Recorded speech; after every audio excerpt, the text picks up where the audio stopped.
Part 2 करने आ गए। देखो पार्ट 1 की थोड़ी सी दिक्कत हो गई थी, तो पार्ट 1 में हमारा ये चैप्टर हो नहीं पाया, तो हम इसे पार्ट 2 में कंप्लीट करेंगे, ठीक है।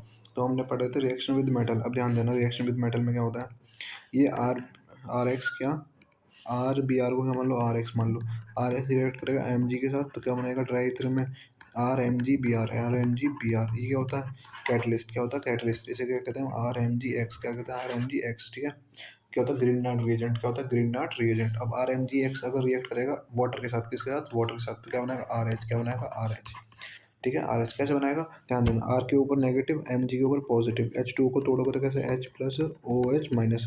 अब नेगेटिव वाला कहाँ जाएगा पॉजिटिव के पास, और पॉजिटिव वाला कहाँ जाएगा नेगेटिव के पास, तो नेगेटिव पहुंचा पॉजिटिव के पास मतलब आर एच, और एम जी के पास कौन पहुंच गया ओ एच, तो M G X O H, M G X O H. यहाँ तो कोई दिक्कत, ये होती है वोट्स रिएक्शन, जिसे हम कहते हैं रिएक्शन विद मेटल बी।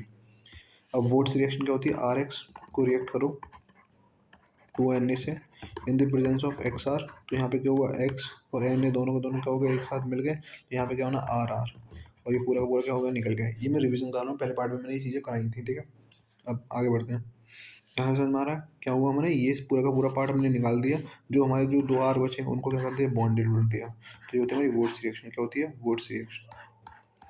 अब reaction of haloarenes, reaction of haloarenes, इसमें क्या होता है रिप्लेसमेंट ऑफ हाइड्रोक्सिल ग्रुप। क्या कर दिए हम, बेंजीन के लिया, बेंजीन पर क्लोरीन लगाया NaOH और 623 केल्विन टेम्परेचर देना पड़ेगा, तब क्लोरीन हटेगा, क्लोरीन की जगह क्या लग जाएगा OH, क्या लग जाएगा OH। अब इसमें एक इंपॉर्टेंट बात होती है कि अगर विड्रॉइंग ग्रुप आप बढ़ाओगे मतलब इंक्रीज करोगे, तो रिएक्टिविटी भी क्या होगी इंक्रीज। विड्रॉइंग ग्रुप मतलब NO2 जैसे, जो इलेक्ट्रॉन्स को क्या करें विड्रॉ करें अपनी तरफ खींचें, ठीक है। फॉर एग्जांपल अगर मैं NO को यहाँ लगा दूंगा, तो इस बार टेम्परेचर कितना देना पड़ेगा मुझे, कुछ कम देना पड़ेगा, मतलब 490 कुछ ऐसा मान लो, ठीक है। टेम्परेचर थोड़ा कम देना पड़ेगा। अब अगर मैं NO2 यहाँ भी लगा दूंगा तो और टेम्परेचर कम देना पड़ेगा। अगर टेम्परेचर अब मैं यहाँ पे NO2 यहाँ भी लगा दूंगा, तो इसका मतलब क्या, अब मुझे टेम्परेचर देने की जरूरत ही नहीं है, बस गर्म पानी करो और उसके अंदर डाल दो, अपने आप काम हो जाएगा, वार्म वाटर, ठीक है। रिएक्शन अपने आप हो जाएगी, वार्म वाटर। समझ में आ गया। तो बात क्लियर है, अगर NO2 जितने ज़्यादा होंगे टेम्परेचर उतनी की वैल्यू गिरती चली जाएगी, क्यों, क्योंकि रिएक्टिविटी क्या हो रही है इंक्रीज हो रही है, क्या हो रही है इंक्रीज। आगे ये मैंने आपको पढ़ाया था कि बेंजीन के ऊपर ऐसा रिएक्शन करते हैं तो ये क्लोरीन क्या करता है, हाइड्रोजन का बॉन्ड बना देता है और ये पूरा का पूरा मॉलिक्यूल यहाँ पे जुड़ जाता है, ठीक है। तो ये क्या होता है फ्रीडल क्राफ्ट रिएक्शन। अब क्लोरीनेशन के अंदर Cl2 रिएक्ट करता है, ब्रोमिनेशन के अंदर Br2, ठीक है। किसकी प्रेजेंस में एनाइट्रस FeCl3, एनाइट्रस FeCl3। तो ये क्या क्लोरीनेशन, एक बार कहाँ ऑर्थो पे जुड़ेगा, एक बार पैरा पे, एक बार ऑर्थो पे जुड़ा, एक बार पैरा पे, ठीक है। पैरा वाला मेजर होता है, ऑर्थो वाला माइनर। नाइट्रेशन करने के लिए क्या होना चाहिए, HNO3 होना चाहिए, साथ में कंसनट्रेटेड H2SO4। पहला क्या होना चाहिए HNO3, दूसरा क्या होना चाहिए कंसनट्रेटेड H2SO4, ये होता है नाइट्रेशन। सल्फोनेशन करने के लिए क्या होना चाहिए कंसनट्रेटेड H2SO4, क्या होना चाहिए कंसनट्रेशन H2SO4, यहाँ से क्या निकलता है OH माइनस, वो यहाँ के हाइड्रोजन से बॉन्ड बना क्या बना देता है वाटर H2। बाकी का पूरा एज इट इज यहाँ पे जुड़ जाता है, एक बार ऑर्थो पे एक बार पैरा पे।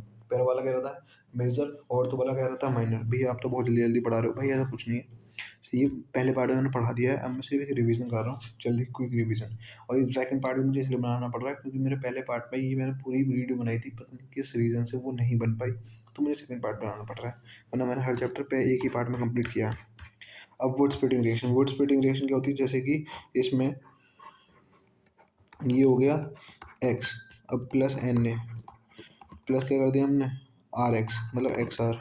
अब ध्यान देना यहाँ पे क्या होता है, ये पूरा का पूरा निकल जाता है, और ये जो बेंजीन है किससे कनेक्ट हो जाता है आर से, किससे कनेक्ट हो जाता है आर से।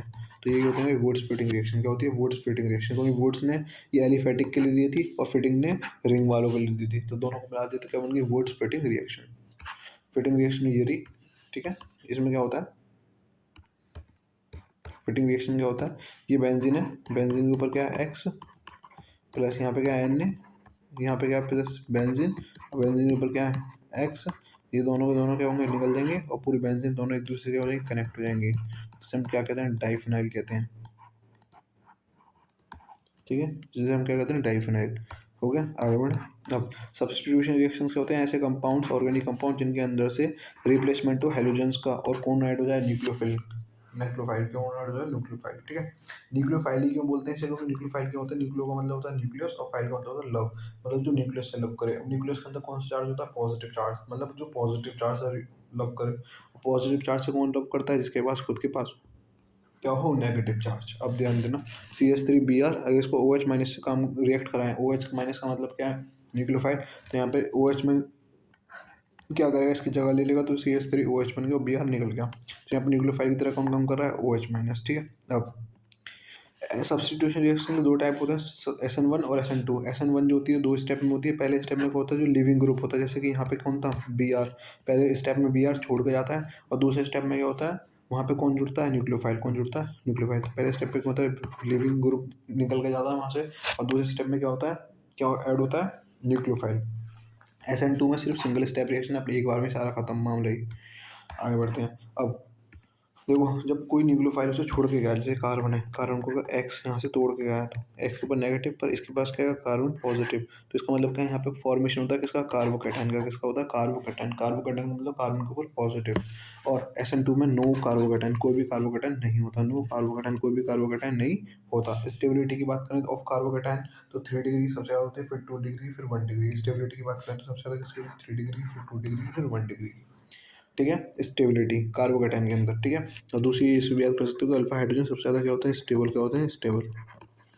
जिसके पास अल्फा हाइड्रोजन ज़्यादा, वो उसकी स्टेबिलिटी क्या होगी, ज़्यादा होगी। ठीक है।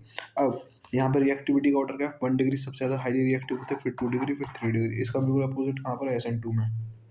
अब देखो, यहाँ पे जो कार्बोकैटायन बना है उसे स्टेबल करने के लिए हो सकता है हमें इधर से उधर क्या करना पड़े, रिप्लेसमेंट भी करना पड़े। तो यहाँ पे क्या होता है, रीअरेंजमेंट पॉसिबल होता है, बट यहाँ पे नो रीअरेंजमेंट, कोई भी रीअरेंजमेंट नहीं होगा। क्यों नहीं होगा, क्योंकि यहाँ पे क्या, ऐसे कोई दिक्कत ही नहीं होती। आगे बढ़ते हैं। ये क्या होता है, SN1 में पोलर प्रोटिक सॉल्वेंट होता है, और क्या होता है, पोलर अप्रोटिक सॉल्वेंट। बस इतना ही पढ़ना था। ठीक है, इसमें हमारा क्या होता है, सारा चैप्टर कंप्लीट होता है। इसके अंदर हमने रिएक्शंस SN1 SN2 सारा पढ़ा है।